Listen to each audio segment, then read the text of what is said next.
एकदम से वक्त बदल गया, जज्बात बदल गए, हालात बदल गए और हमारा यहाँ पर आईबीए भी बदल गया। बात करेंगे आईबीए के मेन कैंपस के फेस 1 डायरेक्ट टेस्ट 2023 के बारे में। Direct test 2023 phase 1 main campus के बारे में बात करते हैं, जो आपका टेस्ट हुआ था 9 जुलाई 2023 को। देखो, इस टेस्ट के लिए सबसे ज़्यादा हाइप जिस वजह से बनी थी वो था लेवल ऑफ डिफ़िकल्टी की, टेस्ट का लेवल क्या रखा जाएगा। और इसमें जो सबसे बड़ा सरप्राइज़ दिया गया वो था नेगेटिव मार्किंग का, कि आज तक आईबीए के जितने भी प्रोग्राम्स में टेस्ट हुए हैं उनमें नेगेटिव मार्किंग होती है, लेकिन इस दफ़ा जो इनका मेन प्रोग्राम है, आप ये कह लो कि जो मेन एंटर होने का तरीका है डायरेक्ट टेस्ट, उसमें नेगेटिव मार्किंग थी ही नहीं। इवन दैट मुझे खुद भी यकीन नहीं हो रहा था और दूसरे बच्चों को भी यकीन नहीं हो रहा था कि नेगेटिव मार्किंग कैसे नहीं हो सकती। लेकिन जब बाद में कंफर्म किया, थोड़ा सा हमने जो है वो चूटी काटी और यकीन किया, तो वाकई भाई नेगेटिव मार्किंग नहीं थी। और जो पहले टेस्ट होता था वो पोर्शन बाय पोर्शन होता था, यहाँ पर आपको कम्प्लीटली टेस्ट दिया गया और आपसे कहा गया कि जल्दी से आप अपना टेस्ट करके और हमें सबमिट कर दो।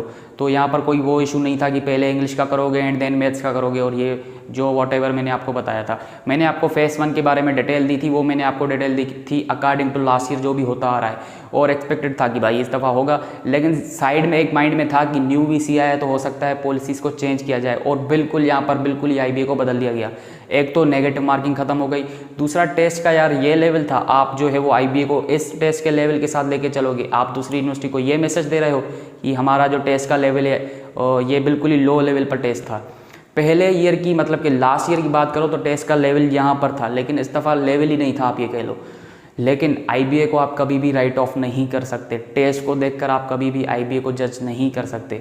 तो हो सकता है रिज़ल्ट में कोई ऐसा वैसा मेथड बना दें, क्योंकि जितना टेस्ट इजी उतना जो है वो रिज़ल्ट बनाने का तरीका ज़्यादा डिफरेंट हो सकता है, डिफ़िकल्ट हो सकता है।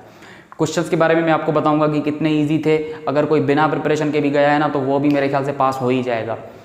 अच्छा, उससे पहले मैं आपको एक चीज़ बताऊं। अब देखो क्या हो गया कि नेगेटिव मार्किंग तो है नहीं, तो कट ऑफ वाला ही सिस्टम होगा या कुछ और होगा। जो रिजल्ट का बार बार पूछ रहे हैं कि रिजल्ट कैसे बनेगा, देखो भाई इसके बारे में किसी भी सिस्टम को नहीं पता, किसी भी एकेडमी को नहीं पता, किसी भी टीचर को नहीं पता। ये सिंपली डिसाइड करेगा आईबीए खुद, जो कि रिजल्ट अनाउंस हो जाएगा, लिस्ट अनाउंस हो जाएगी सिलेक्टेड कैंडिडेट्स की, थर्सडे के दिन आ जाएगी या फ्राइडे के दिन, मतलब कि इसी वीक में आ जाएगी। और जब मैं ये एक वीडियो रिकॉर्ड कर रहा हूँ अभी तक की नहीं आई, हो सकता है कि आपकी जल्द से जल्द आ जाए, आज रात तक आ जाए या फिर सुबह को आ जाए, क्योंकि ये जो मैं वीडियो रिकॉर्ड कर रहा हूँ ये आप ये समझें कि 7 बजे से 8 बजे के दरमियान मैं रिकॉर्ड कर रहा हूँ, तो हो सकता है कि आ जाए। अच्छा, उसके बाद एक मैं आपको चीज़ बता दूं कि पहले क्या होता था सिस्टम, आपको एक करेक्ट करने पर 4 स्कोर मिलता था, और अगर एक आपने इनकरेक्ट किया तो 4 में से -1 हो जाता था, ठीक है, और ब्लैंक पर आपका कोई वास्ता नहीं रहता था। इस दफ़ा क्या थी, नेगेटिव मार्किंग थी ही नहीं, तो इसका मतलब है सब बच्चों ने जो है वो 100 में से 100 ही अटैम्प्ट किए। अब यहाँ पर क्या बनाएंगे, हो सकता है सब्जेक्ट वाइज ही अगेन कट ऑफ बनाएं, नेगेटिव को हटा दें और देन देखेंगे कि जिसका कट ऑफ सबसे ज़्यादा फिक्स नंबर को फॉलो कर रहा है तो वो पास हो जाएगा। या हो सकता है कि भाई 100 में से 50 पर पास हो एंड देन आपको डिपार्टमेंट चूज़ करने की जो है वो चॉइस को थोड़ा सा बदल दिया जाए। या ऐसा हो सकता है कि भाई जिसने 100 में से जो है वो 80+ लिया है तो वो कोई भी चॉइस ले सकता है, जिसने 70+ लिया है तो वो लिमिटेड चॉइस ले सकता है, जिसने 60+ लिया है तो ये वाला डिपार्टमेंट ले सकता है। मतलब कि इस दफ़ा किसी को कुछ पता ही नहीं है, प्रेडिक्ट ही आप नहीं कर सकते कि भाई रिजल्ट कैसे आएगा। हमें खुद समझ में नहीं आ रहा कि ये रिजल्ट अब कैसे बनाएंगे। आप ये समझो कि न्यू पासिंग पॉलिसी आ जाएगी जो कि आपकी जल्दी से आ जाएगी और आपका रिजल्ट आ जाएगा, तो वहाँ पर देख लेंगे कि ये कैसा हुआ। अब मैं आपको बताऊँगा कि आईबीए का जो टेस्ट था आज का वो कैसा आया था, कितना ईजी आया था। देखो 40 जो मैथ्स के क्वेश्चन थे उसमें से जो 15 और 20 क्वेश्चन थे आप ये कह लो कि वो वर्ड प्रॉब्लम्स थे और बड़े इजी क्वेश्चन थे। लाइक या तो एडिशन हो रही थी या मल्टीप्लिकेशन हो रही थी। और जो 15-20 और क्वेश्चन थे वो सारे के सारे अलजेब्रा से थे। लाइक एक्स की वैल्यू बताओ, लॉग की वैल्यू बताओ, रूट्स और पावर से इन्हीं को सॉल्व करना था। फॉर एग्जाम्पल आपके सामने फ्रैक्शन का एक क्वेश्चन आया जिसमें कह रहा था कि 4 पेन्स की जो प्राइस है वो आपकी 80 रुपीज़ है, तो मुझे बताओ 6 पेन्स की प्राइस क्या होगी। सिंपली जस्ट आपके सामने ये वाला एक क्वेश्चन आया। क्या मैंने आपको फ्रैक्शन में यूनिटरी मेथड नहीं पढ़ाया? फॉर एग्जाम्पल आपके सामने क्वेश्चन आया 4 पेन्स की प्राइस 80 रुपीज़ है, तो मुझे बताओ 6 पेन्स की क्या होगी। मैंने आपको यूनिटरी मेथड पढ़ाया था। सिंपली यहाँ पर आप एक अननोन लगा देते हो, जो क्वांटिटी आपसे पूछ रहा है, बाय क्रॉस मल्टीप्लाई करोगे क्या आएगा, 4x = 6 × 80, तो ये कितना हो जाएगा, x = 6 × 80 अपान में जो है वो 4 लिख दो आप यहाँ से, 4 1 4 2 4 8, इसका मतलब है 120 आपकी प्राइस हो जाएगी 6 पेन्स की। अगर ये समझ नहीं आ रहा तो ये वाला सेंस भी आप देख लो। अगर देखो 80 रुपीज़ में आपको 4 पेन्स मिल रही हैं, सिंपली आप डिवाइड करो तो आप देखो एक पेन की कीमत 20 रुपीज़ आ रही है। अब ये कितनी पेन्स की जो है वो कीमत पूछ रहा है, 6 पेन्स की। सिंपली 6 से मल्टीप्लाई कर दो, 120 रुपीज़ प्राइस हो जाएगी। और मैंने इससे ईजी आपको फ्रैक्शंस के लेक्चर में पढ़ाया था यूनिटरी मेथड। सिंपली इस यूनिटरी मेथड के 3 क्वेश्चंस आए थे। आप यकीन करो सिर्फ ये वाला मेथड यूज करके एक अननोन लगाकर आपको x की वैल्यू फाइंड करनी थी। इससे रिलेटेड 3 क्वेश्चंस आए थे और बड़े इजी आए थे। लाइक इसमें एक में कॉस्ट प्राइस पूछ रहा था, लाइक ये जिसमें पेन्स था, या किसी में ये बता रहा था कि अगर मैंने इतना डिस्टेंस इतने घंटे में किया है तो इतना डिस्टेंस कितने घंटे में करूँगा। सिंपली वहाँ पर भी आप यूनिट मेथड लगा सकते थे। तो इससे रिलेटेड 3 क्वेश्चंस आए थे। उसके बाद इक्विवेलेंट फ्रैक्शन आया था, ये मैंने आपको डिटेल में पढ़ाया था। आपके सामने आया था 1/5 और इसका जो है वो इक्विवेलेंट फ्रैक्शन कौन सा नहीं है। 4 ऑप्शंस गिवन थे, ए ऑप्शन गिवन था, बी ऑप्शन गिवन था, सी गिवन था, डी गिवन था। उनमें से 3 आपके ऐसे फ्रैक्शंस थे जो वाकई इसके इक्विवेलेंट थे और डी वाला आपका नहीं था। मेरे ख्याल से 2/5 था गिवन डी में। तो आपसे पूछा जा रहा था कि 1/5 का कौन सा फ्रैक्शन इक्विवेलेंट नहीं है। सिंपली जो भी फ्रैक्शंस थे ना, आप उनको सिंप्लीफाई कर दो। अगर उनके जैसे आ रहा है तो इसका मतलब इक्विवेलेंट है। और ये वाला एक फ्रैक्शन था जो इसके जैसा नहीं आ रहा था सिंप्लीफाई के बाद, इसका मतलब ये वाला आपका नॉट इक्विवेलेंट है। ये मैंने भी आपको फ्रैक्शन में डिटेल में पढ़ाया था, इक्विवेलेंट फ्रैक्शन। अच्छा, उसके बाद सिंपली कौन सा क्वेश्चन आया, 1/2 + 1/3 + 3/5, इसको ऐड कर दो और मुझे वैल्यू बताओ। अब इसमें क्या है मुझे बताओ, ये कोई क्वेश्चन है?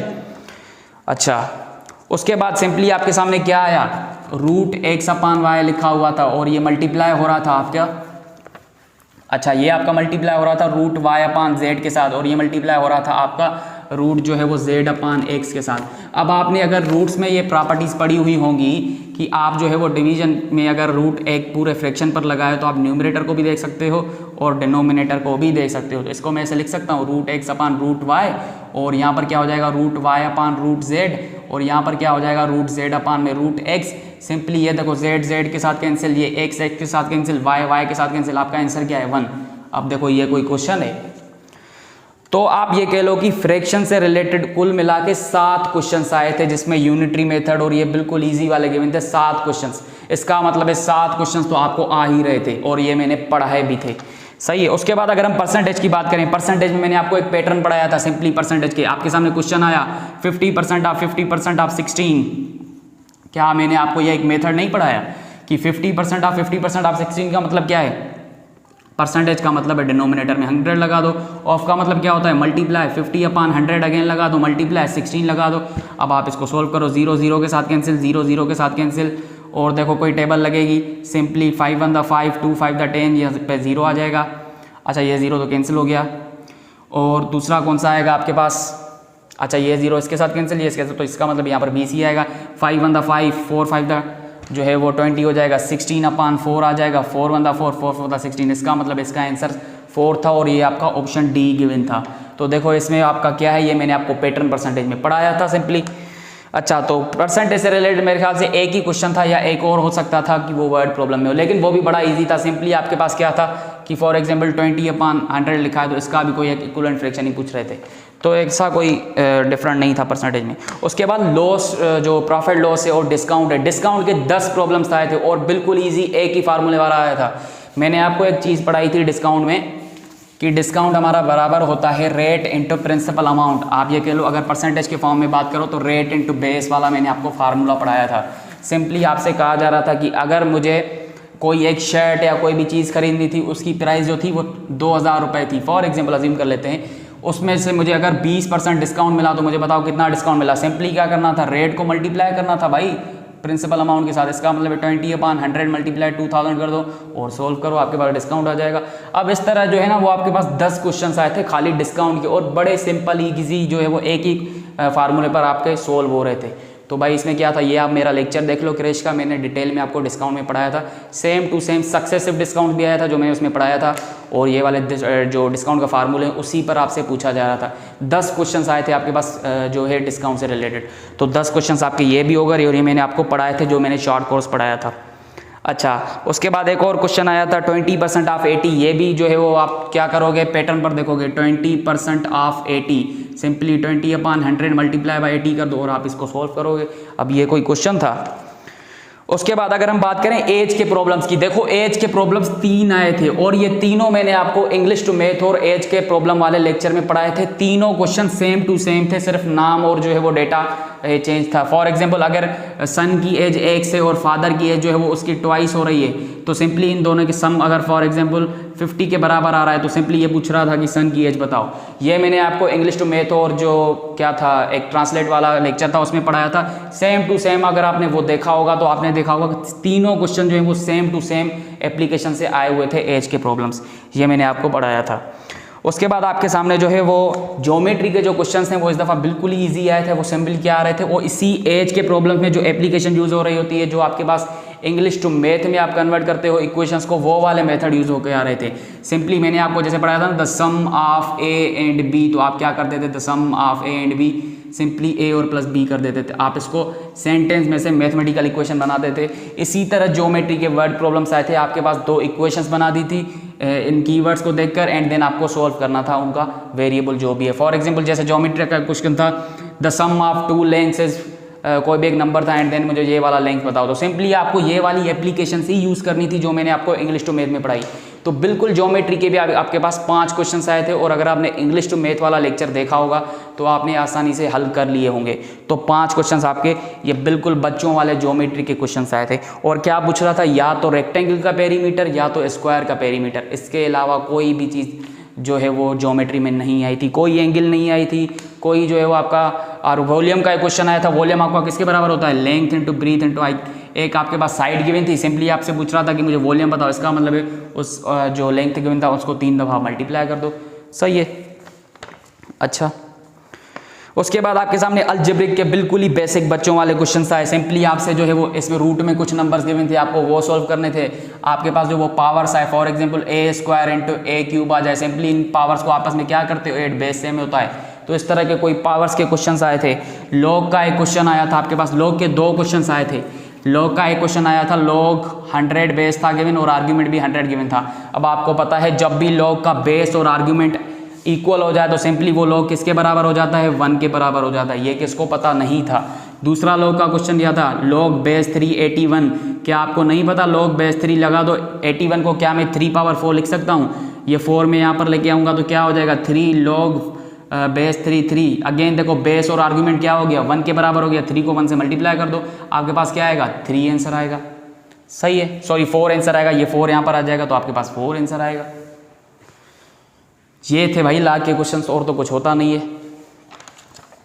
अच्छा, तो इक्वेशंस आपके सामने गिवन थी, आपको सिंपली वही भी 2 इक्वेशन थी, एक इक्वेशन थी सिंपली आपको x की वैल्यू फाइंड करनी थी, यही क्वेश्चन थे। अब देखो ये जो मैंने आपको सब चीज़ें पढ़ाई हुई थी, यहाँ पर मैंने जो भी आपको क्रैश कोर्स पढ़ाया था वो मैंने आपको पढ़ाया था on the base of cut off. अगर फॉर एग्जांपल मैंने कोई जो टॉपिक्स पढ़ाए हैं उनमें से अगर आप देखो तो मैंने 20+ क्वेश्चंस जो भी पढ़ाए हैं वो आपके डायरेक्ट टेस्ट में आए हैं। अगर कट ऑफ वाला मेथड होता तो सिंपली आपका तो कट ऑफ आसानी से पास हो जाता, क्योंकि 20+ मैंने आपको सेम टू सेम MCQs पढ़ाए हैं इसमें। ये मैं अपनी तारीफ नहीं कर रहा, मैं आपको एक लाइफ लेसन दे रहा हूँ। देखो आपको मैंने 20 क्वेश्चंस जो हैं वो करवाए थे जो आपके वाकई एग्जैक्टली डायरेक्ट टेस्ट में उसी कॉन्सेप्ट के साथ आए थे।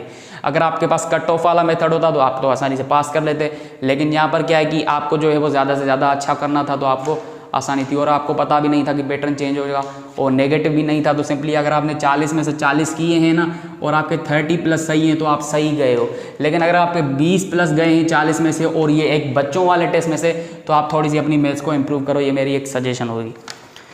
अच्छा, और अगर मैं बात करूं इंग्लिश जीके और IQ की, इंग्लिश तो बिल्कुल ही ईजी था। पैसेज पहले क्या होता था, एक बड़ा पैसेज गिवन होता था, यहाँ पर आप ये कह लो कि एक ही पैराग्राफ का कोई शॉर्ट जो है वो पैसेज था और 10 उससे रिलेटेड क्वेश्चन थे, और बिल्कुल ईजी क्वेश्चन थे। मेरे ख्याल से इंग्लिश में ना पढ़ने वाला बच्चा भी जो है वो 25+ करेक्ट करके आया होगा, इतने ईजी। एंटोनोम सिनोनोम मैंने आपको जो ग्रैंड टेस्ट में दिए थे उसी से रिलेटेड आए थे। आपके पास एक एंटोनोम आता है भाई, सिनोनोम आता है आपके पास ब्रीफ का, क्या मैंने आपको ब्रीफ का सिनोनोम नहीं दिया था ग्रैंड टेस्ट में? आपके सामने जो है वो क्लोज का जो है वो एंटोनोम आ जाता है। सिंपली एडवांस्ड का आपके पास जो है वो एंटोनोम आ जाता है। सिंपली बड़े इजी थे, प्रेपोजिशंस इजी थे, टेंसेस बड़े इजी थे, मतलब कि आप ये कह लो कि ना पढ़ने वाला बच्चा भी इंग्लिश अच्छा कर जाता है। जीके और IQ, जीके में इस दफ़ा थोड़ा सा हिस्ट्री जो है वो पूछ रहा था, तो थोड़ा सा जीके आप कह लो कि टफ था। हिस्ट्री के 2-3 क्वेश्चन थे। और मैंने आपको एक चीज़ बताई थी जीके में जो रिसेंटली हुआ है उसको लाजमी देखना। अभी रिसेंटली क्या हुआ था, जो वो तूफान वाली मैंने आपको बात बताई थी, उसी से रिलेटेड आपके जो है वो बाइपर जो है से रिलेटेड एक क्वेश्चन आया था कि बाइपर जो है जो कौन से सी पर था, सिंपली अरबियन सी था। ये मैंने आपको ग्रैंड टेस्ट में भी क्वेश्चन दिया था और ये मैंने आपको बताया था वीडियो में भी थी भाई, जो तूफान से रिलेटेड है उसको थोड़ा सा देख लो। और एटलांटिक ओशन के बारे में कोई एक क्वेश्चन था और कोई कुछ था नहीं, मेरे ख्याल से कोई हिस्ट्री से रिलेटेड और क्वेश्चन थे। मतलब आप कह लो कि जीके होने वाला पोर्शन था, ऐसा भी नहीं था कि बिल्कुल ही नहीं होगा। और आईक्यू अगेन सीरीज़ के क्वेश्चंस और कुछ डायग्राम्स गिवन थे, आपको वो सोल्व करने थे। अब देखो जितने भी क्वेश्चंस थे वो मैं आपको कंप्लीट एक वीडियो में सोल्व करवाऊंगा एंड देन आप देखना कितना टेस्ट इजी था। और जो कोशिश करूंगा कि सब कैंपस के टेस्ट से पहले अपलोड करूं ताकि जो है वो उनके लिए भी एक हेल्प हो जाए। और देखो मेन कैंपस का टेस्ट इतना ईजी आया तो सब कैंपस का तो काफ़ी ईजी आएगा, तो आप अपनी प्रिपरेशन को कंटिन्यू करो, इंशाल्लाह आपके लिए ईजी आएगा। और एक चीज़ देखो कि टेस्ट के इजी आने का रीज़न एक ये भी मिल रहा है कि अगर आप देखो तो यहाँ पर कोई डिपार्टमेंट सिस्टम नहीं है कि ये कंप्यूटर साइंस का डिपार्टमेंट है, ये बीबीए का डिपार्टमेंट है। यहाँ पर ऐसा कोई सिस्टम नहीं होता। यहाँ पर क्या होते हैं, आपके पास ब्लॉक्स होते हैं और उसमें क्लासेस चल रही होती हैं। ब्लॉक 1, ब्लॉक 2, ब्लॉक 3, उसमें आपके पास सिंपली क्लासेस चल रही होती हैं रैंडमली कि बीबीए का चलेगा, कभी सीएस का चलेगा। तो अब सुनने में आया कि ब्लॉक 4 भी आपका तैयार हो चुका है और हो सकता है कि इसी साल उसमें सीएस के क्लासेस भी चलाए जाएँ। तो हो सकता है ना कि उस ब्लॉक को कवर करने के लिए इनको ज़्यादा से ज़्यादा स्टूडेंट्स की नीड हो, तो हो सकता है कि उस नीड को भरने के लिए जो है इन्होंने टेस्ट को इजी रखा ताकि ज़्यादा एडमिशन आए। तो हो सकता है सीट्स आपकी काफ़ी ज़्यादा हो गई और सीएस के स्टूडेंट्स भी काफ़ी ज़्यादा हैं, तो हो सकता है उस ब्लॉक को कवर करने के लिए भी टेस्ट ईजी रखा गया और आपका पासिंग रेशो भी अच्छा होगा। लेकिन अगर टेस्ट काफ़ी ईजी है तो थोड़ा बहुत पासिंग रेशो को भी अच्छा रखा जाएगा ताकि एक मेनटेन रहे क्वालिटी। तो इंशाल्लाह आपका जो है वो पास हो जाएगा। बाकी हमें कोई अब पता नहीं है कि पॉलिसी क्या होगी, क्योंकि न्यू पैटर्न अनाउंस हुआ है। लास्ट ईयर पहले कुछ था, इस दफ़ा बिल्कुल ही चेंज हो गया है, नेगेटिव भी आपका कट हो गया। तो किसी को भी नहीं पता कि पासिंग रेशो क्या होगा क्या नहीं होगा। ये सिंपली जब अनाउंस होगा रिजल्ट उसी वक्त पता चलेगा कि इन्होंने क्राइटेरिया क्या बनाया है। सही है। अच्छा, उसके बाद एक चीज़ हमेशा याद रखना, जैसे मैंने आपको बताया कि मैंने जो भी आपको क्रैश कोर्स पढ़ाया उसमें 20+ MCQs तो आपके पास वही आ गए जो मैंने आपके पढ़ाए थे। अब देखो यहाँ पर कोई तारीफ़ की बात नहीं है, यहाँ पर एक बात आती है लेसन की।